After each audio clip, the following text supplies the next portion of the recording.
Daphna Kaufman is an analyst team leader from the Re'ut Institute, with a team focusing on Israel and the Jewish people's contribution to the world. Before that, she served as an analyst on Re'ut's 4-person task force focused on combating the assault against Israel's legitimacy.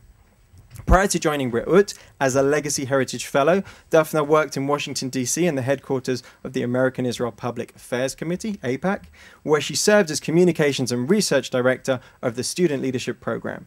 She has worked to educate journalists on matters related to Israel security for the Israel Project. Thank you for inviting me to speak here. I'm very honored to be here.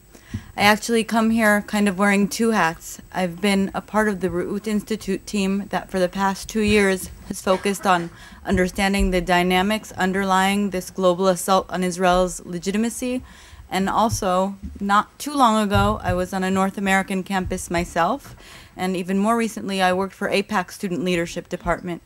So I bring a really deep appreciation for activists, the people at the forefront, the people on the frontiers, able to sense the new dynamics and the new challenges, and ultimately our first responders in the field. And Avi, of course, stood out exceptionally. When you look at the kinds of organizing logics that he clearly advanced, this emphasis on building bridges and on channeling activism constructively, I think you'll see a lot of that in the discussions and presentations that will be part of this forum. And in the few minutes that I have, I'd like to discuss a few of the key insights that we've focused on at Re'ut that I think can help in giving a global context to the challenges that you face on campus.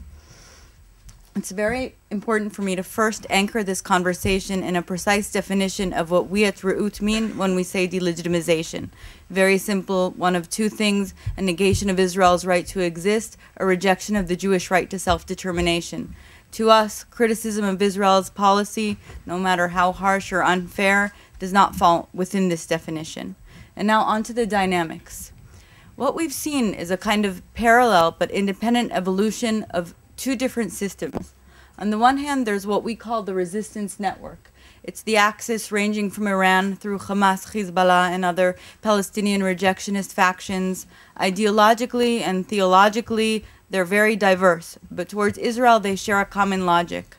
A logic of destruction is what it used to be based on. Think tanks on Tel Aviv. But what we've seen in recent years is an evolution. And often there's a scattering of post- or anti-Zionist Jews and Israelis that serve as a kind of kosher stamp for the phenomenon. The delegitimization network is concentrated mainly in Western Europe, also North America. I mentioned that these 2 networks have evolved in parallel but independently. What we're seeing in recent years is increasing coordination and even cooperation. And the kind of poster child for that most recently is the Gaza flotilla. We'll zoom in a little on the delegitimization network, which is more relevant to the challenges that you face on campuses. So I mentioned that it's a very radical assortment of groups, and another common characteristic that they share, wherever we've looked at this challenge, they operate on the margins of the fringes of the societies where they're located. So we ask ourselves, if this is such a radical fringe movement, how are they able to exert such relatively broad influence? The answer that we came up with, the key to their success, the ability to blur the difference between delegitimization and criticism. You'll see several of the tactics that are commonly used. I'll just highlight a few of them that are most relevant to campus. When we talk about liberalizing the argument, we mean subverting the language of human rights and universal values to discuss what is an overtly political agenda. You can see the success in that. In many places, there's this kind of common equation. If you recycle and you support gay rights, then you're anti-Israel. Demonization, using language like apartheid and Nazism. These are not just words.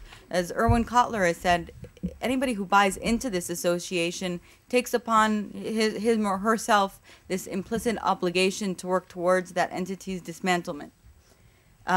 We saw a short film about the BDS movement. They successfully use several of these tactics. It's very interesting, the BDS movement.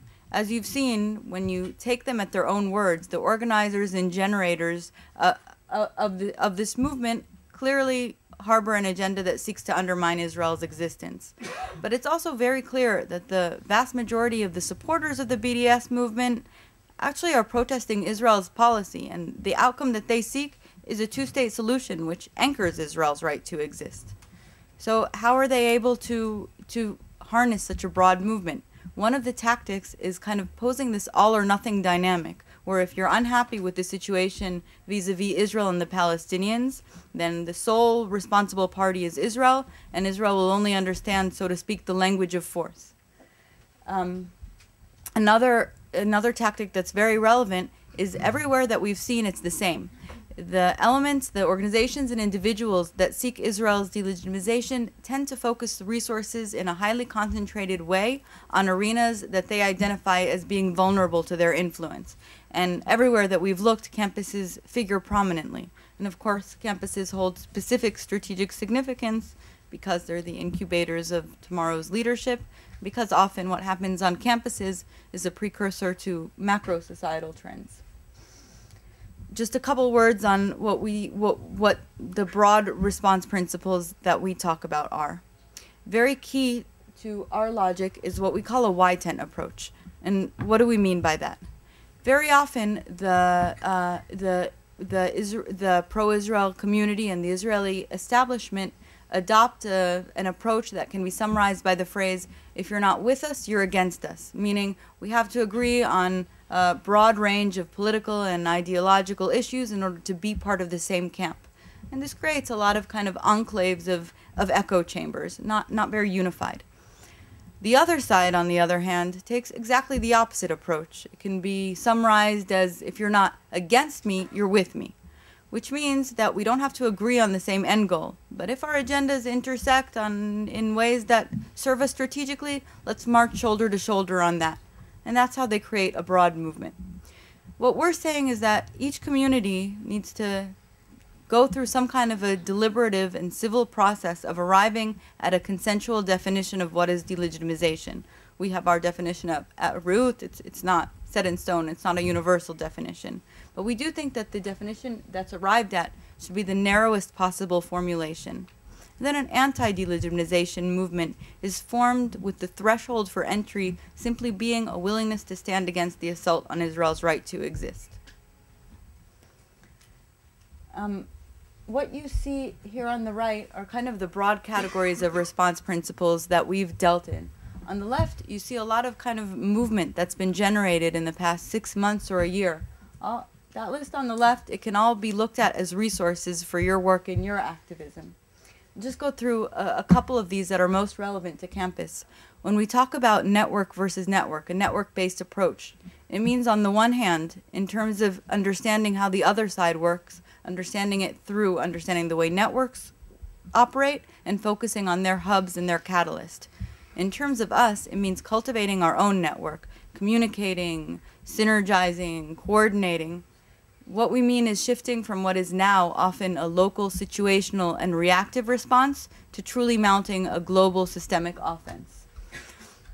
Clash of brands. We mean, first of all, brand the other side. Expose them for the fundamentally illiberal and anti-peace values that they represent. On the other hand, rebrand Israel. Why rebrand? Because while we were asleep, Israel has been branded. And that's why when there is an incident with a ship at night, the obvious conclusion to people is Israel brutally massacred human rights activists. And that's why when a Liberal MP from the UK suggests the IDF investigate allegations that it was harvesting organs while on a humanitarian mission in Haiti, it's not a universal reaction of widespread shock and disbelief. They've managed to portray not necessarily what we do, but who we are, and that's the pretext through which people filter our actions. Drive a Wedge talks about, on the one hand, marginalizing the delegitimizers, outing, naming, shaming, on the other hand, substantively engaging critics of Israel's policy. And I'll just end by saying that we're very optimistic with a lot of the mobilizations that we see. A lot of resources are being allocated, and tonight's forum is a great example of the potential that we have to move forward. And our estimation, and we say this very happily, is that we think that 2011 is the year that our network punches back. And thanks for being a part of it.